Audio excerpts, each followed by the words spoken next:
Good morning or good afternoon, Mister. Today I would like to be talking about the importance of language skills. And first of all, I would like to start by saying that teaching language skills is one of the most important things in our job.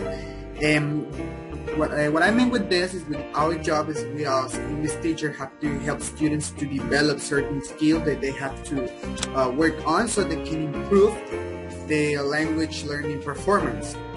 Sometimes students already have some strengths, and we as teachers have to also work, but we also have to focus on their weaknesses because sometimes they actually do a great job, and sometimes there are certain students that can't. So we have to work on their language performance, and we of course can help with their skills, with the language skills. So I'm going to be talking about the importance of teaching skills, and of course some of the most important details that where I can talk about it. And I'm going to share some information about it. So I am going to share some important details because it was settled that some skills are like separated. So I would like to start by sharing, and I want to start with this part. In this case, it was settled that skills are like separated. I mean, they are divided between receptive and productive. If you can see this part, skills were divided into receptive and productive. And the first part, which is about receptive, it was classified with reading and listening. And productive, it was about speaking and writing.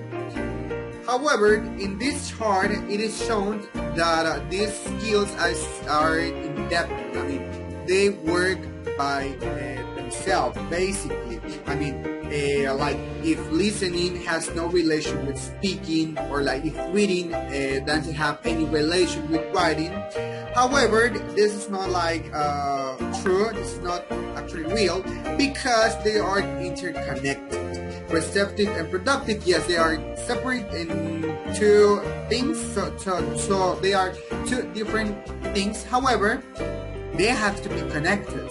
All these things work connected because it's the nature. This is the nature of the skill. So I'm gonna, for example, let me share you another important thing of this is, for example, in here, I would like to stress that listening and speaking are actually connected.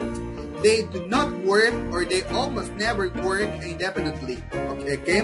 This all most of the time they work together hand in hand because unless we're playing alone or listening just with no purpose, like for example when you're driving, I don't know, actually when you're driving, for example, you listen to radio program.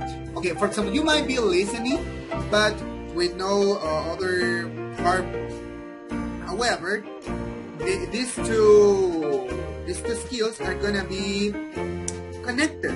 When I said it's gonna be connected, it's because of the time when you listen to, you respond. In the chart that I actually shared here, it says that listening is a separate skill from speaking. Okay, but in a situation, for example, that you are in school and you have a question, you ask, you apply that speaking skill, and for example, the communicator, the facilitator in this case, which is going to be the teacher, who listens, will respond. So the student apply the speaking skill, and at the moment the teacher is answering, he is applying the listening skill. So that's why we have to say that they are connected. And actually, when you're processing, there's also an important part because you are actually talking by yourself, so you're still connect these two skills. Okay, now for example, if we talk about reading and writing, that we're also classified in here, like writing and reading, they were like two different things. I would say that they actually connected as well. And what do I mean with this?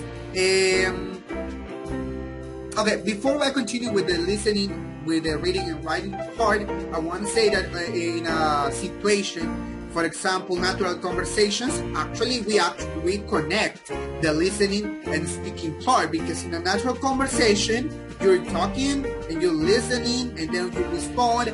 There's a connection between the message, the person who give the message, and the part of this transmitted. So there's always a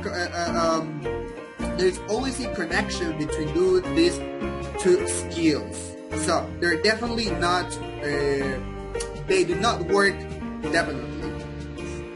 So we have to say that when we talk about skills, everything works for a reason. It's not like just working because we want to do it. No, they are always with a purpose. And then, I'm going to explain this later, but students got to know what those purposes are.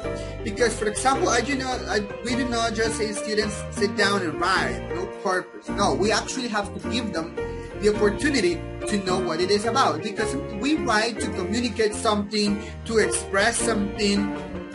We do not just simply write and that's all.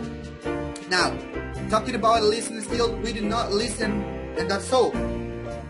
Yeah, we listen with a purpose, because we want to find out something, to be entertained, such as music. I mean, this is always a purpose of it. In this part, it was just, they mentioned, they write about, I'm talking about speaking, and we not just speak because we want to speak, okay? Unless we are like young children, when children are starting learning, they start like repeating and saying and vowelsing and saying words here, but not in our case. We're of course focusing on learning in a second language, and we talk or we speak because we want to get things done, to show solidarity, to express opinions, because you want to express your concerns. There's always a purpose. There's always a reason to speak. And we do not simply read. I mean, the same. We actually select our reading, or with academic purposes, it is selected for us. But the point is that we actually have a reason to read. And so we have to identify, of course, what our reasons are, because it's very important to mention. So, and when I say mention what the reasons are, because we have to consider, okay, we have to consider when we are gonna teach skills and work on them, even soft skills, we have to give students a purpose, because sometimes we teachers give like some helpful commands to students, like for example, like the example I'm showing here. Let me show you. And here there's a part that says listen to this, and that's all. I mean, like the teacher says, listen to this, and click and plays the music or the song or the audio with no purpose. Or when the teacher hands a student a worksheet or just a text and say, read this, or speak or make pairs and speak with your partner, and that's all. Or according to what you saw, talk with your partner. Or when the command says, write 200 words using the vocabulary. But we have to give our students a real purpose of it. And when I say the real purpose, it's because there are sometimes some things to consider. And students have to know, for example, what the type of text they are dealing with. I mean, most of the time we work on academic purposes, we write with academic, if we talk about English, because as we are not native English speakers, we gotta practice it. A student has to know what the type of text it is. Sometimes, we can say, always say like you're writing like a summary, or you're writing an essay, an email, a letter or what the purpose of this is. They also have to be working on the part of each of them, because it's not the same to write an email and the structure of an email than an structure for a letter or the structure for an essay. They all are different. So we can also share to students what happened when we stimulate the production of the comprehension of the language. We can also express what the importance of this is. Or even though we can say students why they are using the skills. I mean, we can tell them why we are using the skill. I mean, you are using this because it stimulates this part, or we work on this. We can even tell them what is like the appropriate skill to apply. So once students know this, the result will be more beneficial. So another part of what we can express with our students are the outcomes, because if we share what the outcomes will be, the student will be more satisfied because he would know or she would know what the student's working on. I mean, they know what the results would be, and they will be more enthusiastic on it because they know what this is going to be about or what the results are going to be. The positive result they want to get, the outcomes basically, and who is involved and what the roles and relationships are. In this case, we can express what is on this. I mean, what is the context or purpose, the roles that they are gonna be working on, and what is it in for them. What is like the real purpose, or what is the real relationship that you can get from that? What are the students getting involved? What the student is talking about? This is very important to mention because sometimes students are not aware of what they're dealing with. They do not know what they're doing with this. So it's very important to be telling them what's with it.